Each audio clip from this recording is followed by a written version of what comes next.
Hola, un saludo y bienvenido. La solidaridad es para Cuba un principio sagrado y expresión genuina de la máxima martiana patria es humanidad. Durante 66 años de revolución, esta isla ha demostrado una solidaridad inquebrantable y sin condicionamientos con otras naciones del mundo. Ha estado allí al lado de los más necesitados y al lado de las causas justas. Por eso, hoy, cuando despedimos un 2024 marcado por complejas situaciones para los cubanos, nos acompaña una convicción: los pueblos agradecidos no olvidan. Le damos así la bienvenida a esta revista informativa especial de Cubavisión Internacional.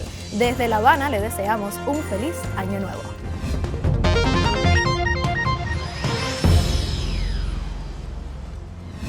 Cuba no está sola ni aislada y sí latiendo en el corazón de millones de mujeres y hombres en todo el mundo que en medio de un escenario internacional extremadamente complejo acompañan día a día a esta isla.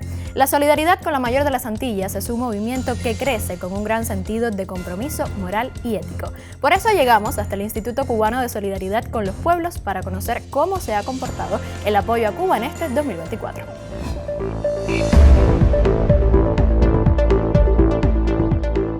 Fueron estas imágenes cotidianas durante todo el 2024.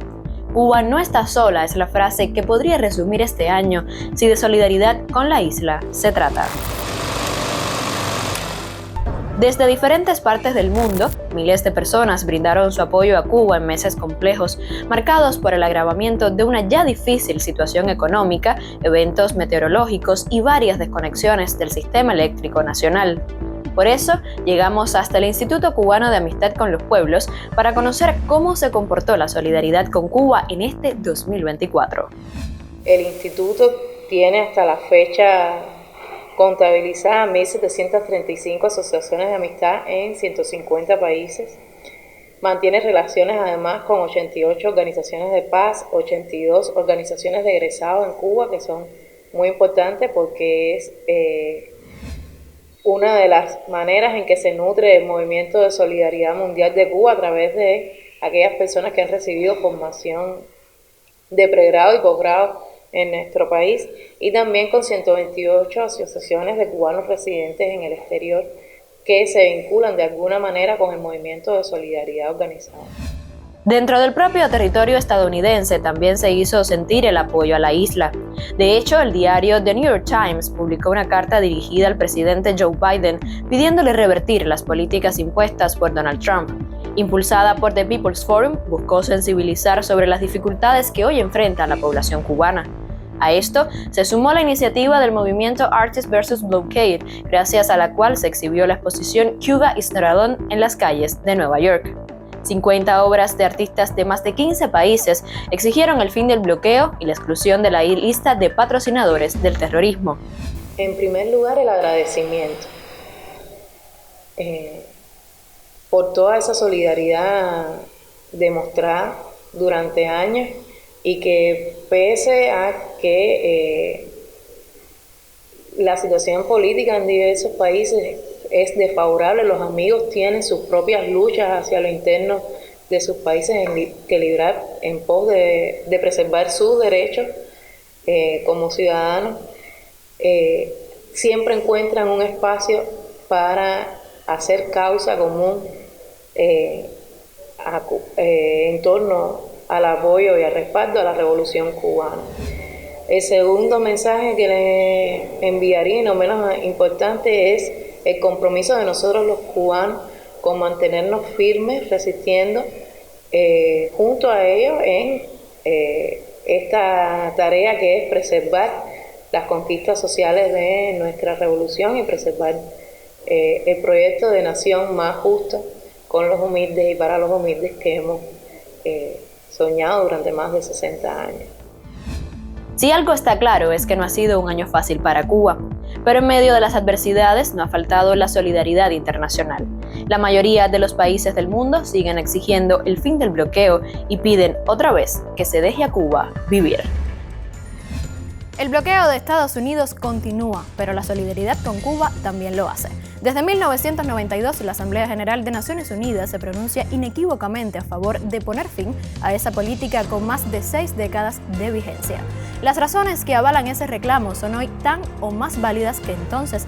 Esta fue la reflexión del canciller cubano Bruno Rodríguez Parrilla, con la cual le damos la bienvenida al estudio al periodista Julio César Mejías.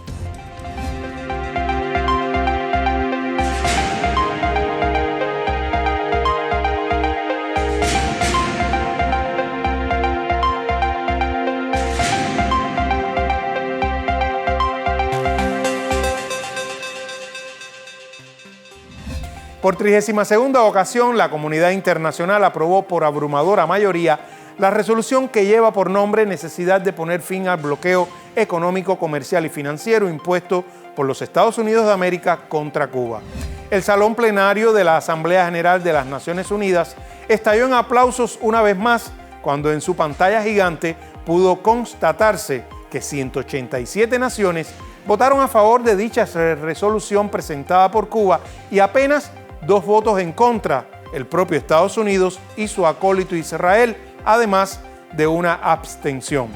La génesis de este criminal bloqueo lo constituye la proclama 3447 que decretaba un embargo total del comercio al amparo de la sección 620A de la Ley de Asistencia Exterior, emitida el 3 de febrero de 1962 por el entonces presidente John F. Kennedy.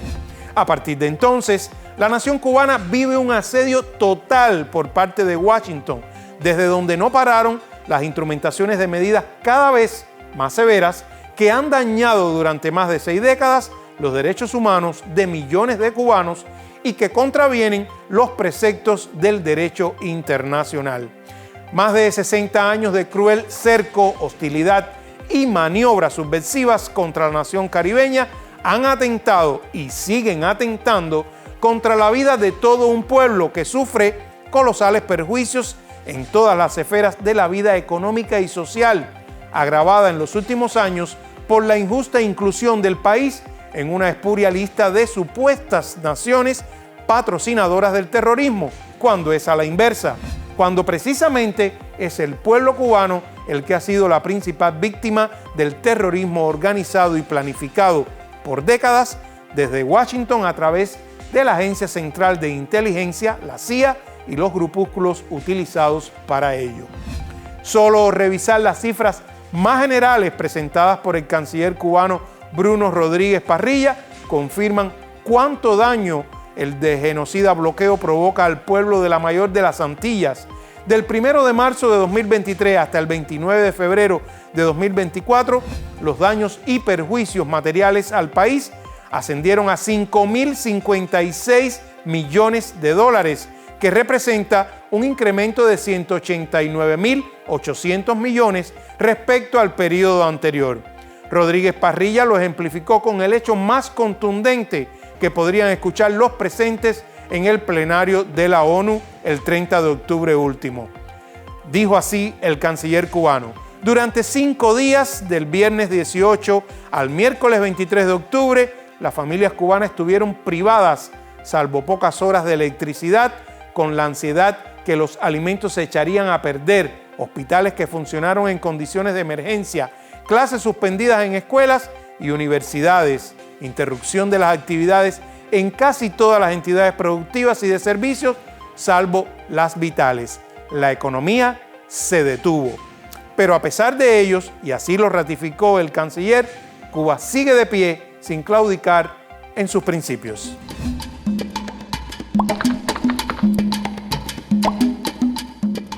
Ningún gobernante norteamericano puede catalogar a Cuba como un estado terrorista. Lo sabe bien el actual gobierno de ese país.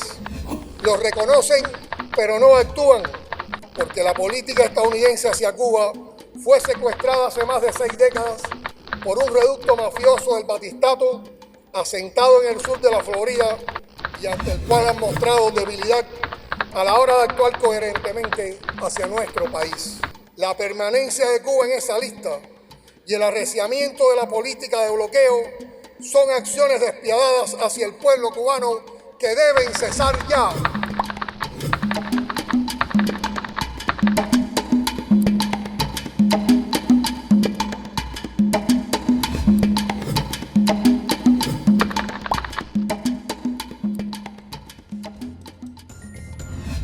De la solidaridad de Cuba con el pueblo de Palestina dialogaremos también en esta revista informativa especial. Y para ello contaremos con la presencia de dos importantes invitados. Usted no se vaya, acompáñenos.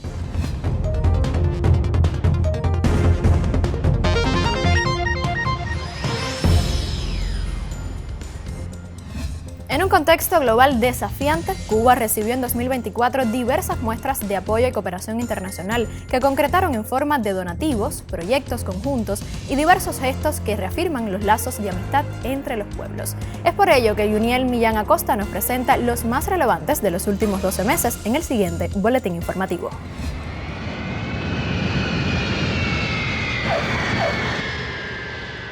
La República Popular China envió 20.408 toneladas de arroz como parte de un programa de ayuda para fortalecer la seguridad alimentaria en Cuba.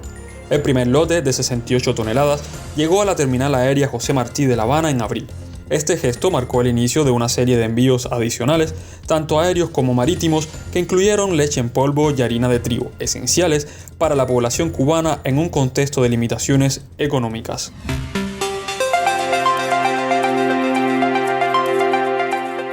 Cuba recibió 80 toneladas de ingredientes farmacéuticos activos provenientes de la India con un valor de 10 millones de euros. Estos insumos, destinados a la producción de antibióticos esenciales, beneficiaron al sistema de salud cubano en medio de las dificultades generadas por el bloqueo económico estadounidense. Este gesto reafirmó los lazos de amistad y cooperación entre ambos países, forjados durante más de 6 décadas.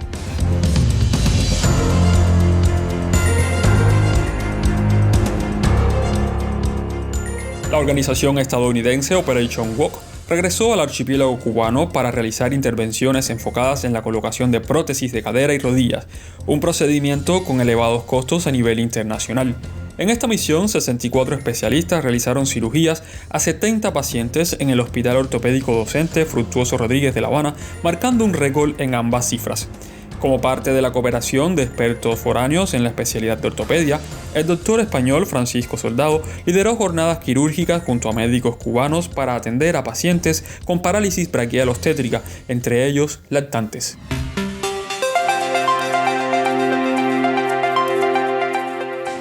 Durante 3 semanas olímpicas, el proyecto Casa Cuba en Tremblay sirvió como espacio de encuentro en Francia para figuras de la cultura, el deporte, la biotecnología y el medio ambiente del territorio insular. Como vitrina expositora, permitió a los locales conocer sobre las consecuencias del bloqueo impuesto por los Estados Unidos a Cuba, así como las acciones de organizaciones solidarias y brigadas de cooperación que respaldan al pueblo caribeño. Esta iniciativa, además, apoyó la preparación de los atletas cubanos que participaron en los Juegos Olímpicos París 2024, demostrando el compromiso con el desarrollo deportivo de la isla.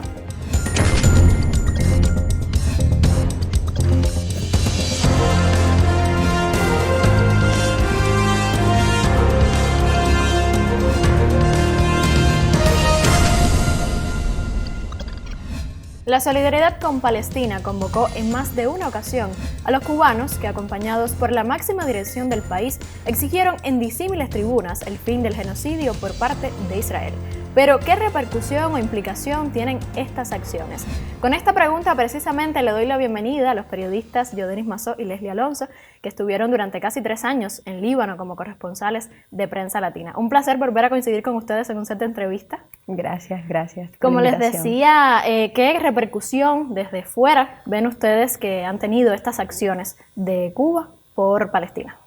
Bueno, desde el 7 de octubre de 2023, que la resistencia palestina inicia esa epopeya que fue el diluvio de Al-Aqsa, con el objetivo de, liberar la Franja de Gaza y, posteriormente toda Palestina del dominio israelí, del genocidio israelí. Recordemos lo que ha significado la Franja de Gaza durante los últimos años, un lugar asediado, la cárcel la mayor a cielo abierto del mundo, precisamente por el genocidio que comete Israel con los palestinos allí. Si algo positivo tuvo todo lo que vino después del 7 de octubre, que ha sido estos 14 meses, 15 meses, que ha vivido el pueblo palestino de persecución, masacres, asesinatos, a sangre fría. 17.000 niños han pagado el precio de la criminalidad, de la maquinaria de guerra israelí. Si algo positivo ha traído todos estos meses de dolor, ha sido precisamente cómo se transformó la visión que tenía el mundo alrededor de la causa palestina, cómo la causa palestina volvió a renacer. Y bueno, por supuesto, Cuba siempre ha acompañado el proceso de la causa palestina, pero sin dudas este último año las movilizaciones y el acompañamiento ha sido a mayor escala. Y eso desde Medio Oriente se agradece muchísimo. Nosotros pudimos compartir en ese último año con los palestinos que residen en el Líbano, con la gente incluso que salió de Gaza, refugiada, y llegó al Líbano, y siempre hay muestras de gratitud para los cubanos. Ha llegado entonces hasta allá el apoyo de Cuba, sí, que es lo que esperábamos. Sí, por supuesto. Siempre la gente sabe qué pasa en Cuba, que si la gente marchó, si salió, si cantó, la cobija que ha hecho Cuba y la dirección del país a los estudiantes palestinos que estudian carreras aquí, sobre todo medicina. Y eso, bueno, está en la memoria de los palestinos y de los árabes en sentido general, porque al final la causa de la liberación de Palestina es una causa regional y árabe por sobre todas las cosas. Así es, ¿no? Y de hecho los estudiantes palestinos, Yodeni, son fieles en esas marchas de nosotros los cubanos en apoyo a Palestina. Para nosotros es un orgullo, ¿no?, estar en este caso desde Beirut, y bueno, presenciar este apoyo en medio de las complejidades del país. Desde el primer momento el presidente lo decía: Cuba no estará de espaldas a la historia, y la historia hoy es con Palestina, alzar la voz por Palestina. Y uno de los mensajes, de las enseñanzas que a nosotros personalmente nos ha dejado este tiempo en Líbano y en la región de Medio Oriente como tal, porque hemos tenido la posibilidad de visitar Siria también, es la palabra resistencia, la palabra compromiso y el respeto hacia los demás, y esa convicción de defender el terruño, la tierra, de defender las creencias y sobre todo de luchar por la libertad, que es lo que está luchando hoy el pueblo palestino. Así es, una causa que se ha convertido ya en una causa de muchas personas en el mundo. Desde el río hasta el mar es una consigna que bueno, se ha escuchado en muchas marchas pro-palestinas acá en Cuba, ¿no? ¿Cómo ustedes, que vivieron en primera persona informar la guerra como corresponsales de prensa latina en circunstancias tan adversas, y que recibieron de hecho por ello el premio de la dignidad de la OPEC, por el cual los felicito y les agradezco por esa labor? Hoy está en juego la estabilidad no solo del Medio Oriente y de Palestina, sino del mundo entero con esta guerra, ¿no? ¿Con qué mensaje y con qué sueños llegan ustedes a Cuba defendiendo entonces esa misma consigna que se dice acá? Bueno, siempre cuando uno termina un ejercicio profesional son más deudas, al menos esa es la sensación que nosotros hemos tenido. Siempre uno se queda con más deudas y con más sinsabores que con misiones cumplidas. Y lo digo con total sinceridad. Y así hemos regresado a Cuba, con deudas, porque al final nosotros hemos acompañado este proceso y la situación en Medio Oriente está cada vez más delicada. Entonces, bueno, si relacionado con el ejercicio de la profesión uno tuviera algún sueño, bueno, yo deseamos muchísimo poder regresar alguna vez con Jerusalén libre.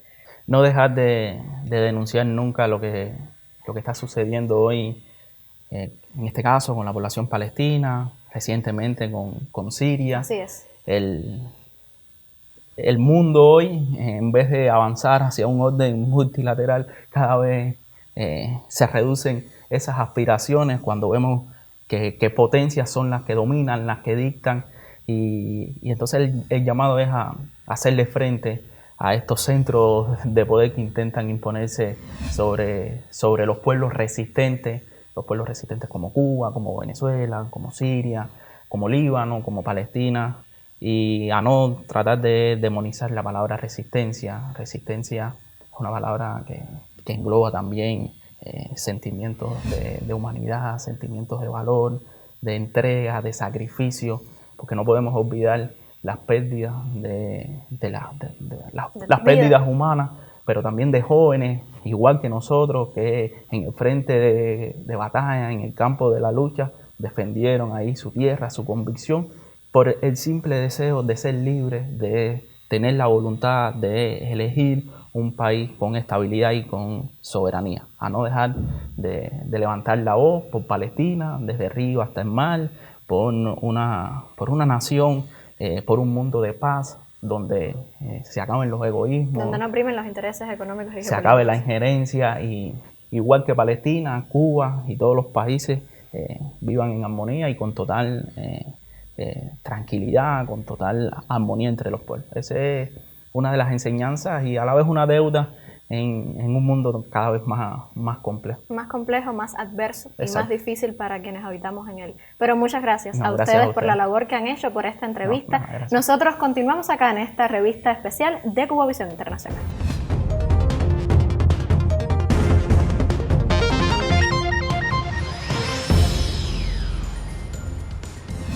Para cerrar este tema, les propongo ahora conocer sobre la labor de un grupo de mujeres cubanas que lideran la acción Yo me rapo por Palestina.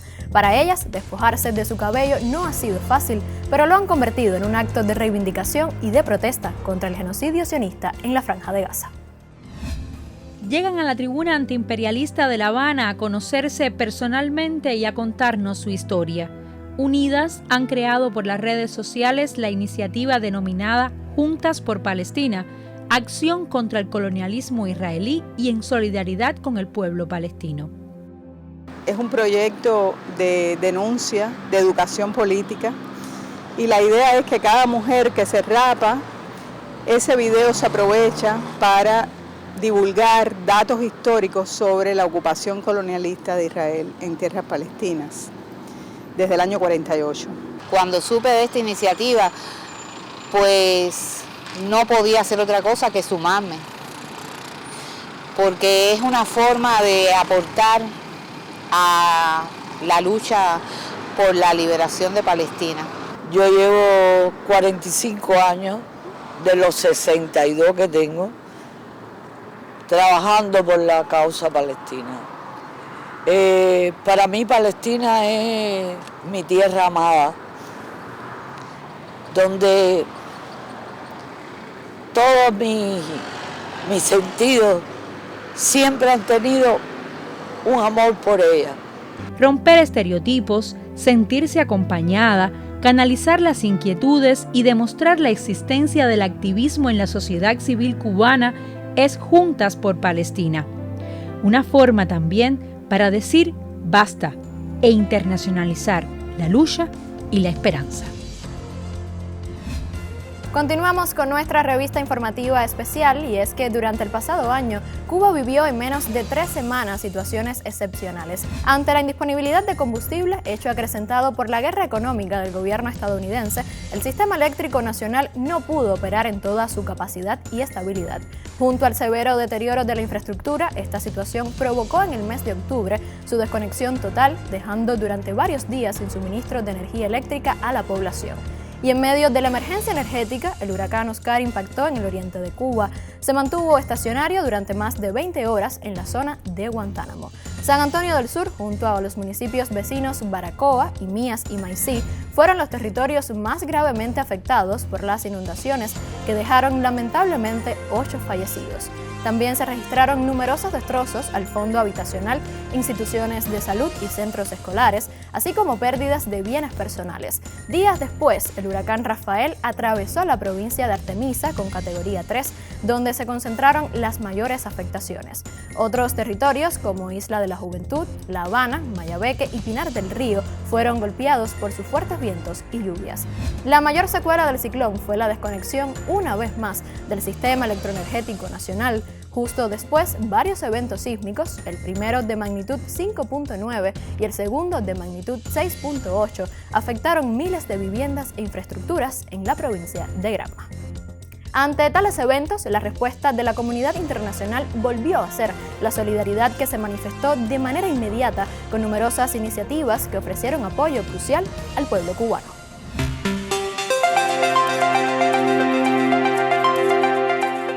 Varias agencias del sistema de Naciones Unidas, de conjunto con la Unión Europea, enviaron por vía aérea más de 94 toneladas de suministros de primera necesidad, con un valor de $600.000 para los damnificados de los eventos meteorológicos.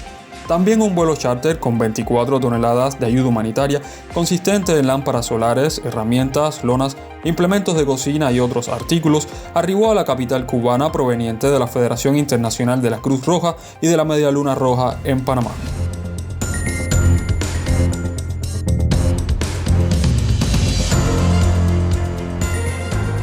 Rusia anunció el envío de ayuda de emergencia valorada en más de $60 millones por instrucciones directas del presidente Vladimir Putin. El apoyo incluye 80.000 toneladas de combustible, además de equipamiento para el sistema eléctrico nacional.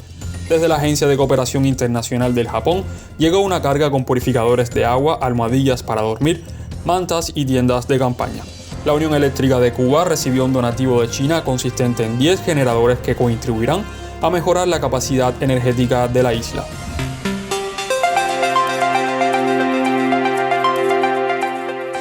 Como parte de la ayuda humanitaria, Venezuela hizo llegar en varias operaciones por el puerto de Santiago de Cuba y la terminal de contenedores de la Zona Especial de Desarrollo Mariel, colchones, láminas de zinc galvanizado, tubos de hierro y kit de higiene personal. En tanto, 10 toneladas de alimentos deshidratados se sumaron a 30 unidades de purificación de agua y kit para instalar paneles solares donados desde Brasil. México, por su parte, ofreció asistencia técnica para la restauración del sistema electroenergético nacional y confirmó su disposición a enviar combustible. Historias de miedo y dolor, pero también de mucha unidad vivieron los 4 municipios guantanameros que sufrieron los embates del huracán Oscar. Aunque jamás su gente olvidará aquellas horas aciagas, hoy se levantan con fuerza, el altruismo y las ganas de seguir adelante. Las imágenes de los daños que aún impactan, pero cautivan más resiliencia y solidaridad entre cubanos. Veamos.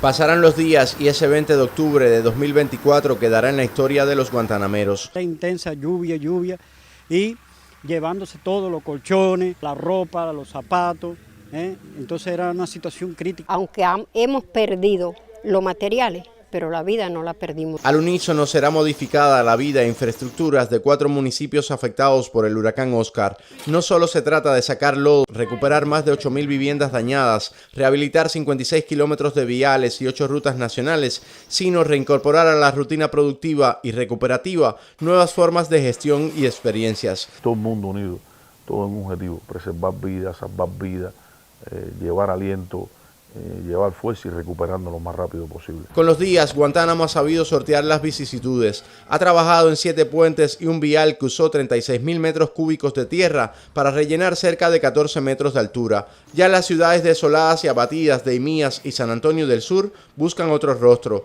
aunque al final de esta temporada ciclónica recuerden a los familiares perdidos y desaparecidos, incluyendo aquellos que sin miedo volverían a salvar a sus coterráneos. Sigue la recuperación y con el decusar de los días, el huracán Oscar seguirá siendo el dolor en el recuerdo de muchos, pero superado por el humanismo que caracteriza a los cubanos y a Cuba.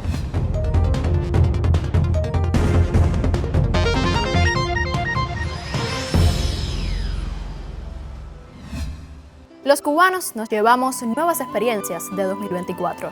No ha sido un año fácil, pero si algo tenemos en la sangre es la fuerza y la esperanza. Y ante cada adversidad hemos tenido el apoyo de muchos amigos del mundo. Y es que, como diría Silvio Rodríguez, solo el amor engendra la maravilla. Así, desde La Habana despedimos esta revista informativa especial de Cuba Visión Internacional. Solo nos resta desearles feliz año nuevo. Debes amar el tiempo de los intentos. Debes amar la hora que nunca brilla. Y si no pretendas tocar lo cierto.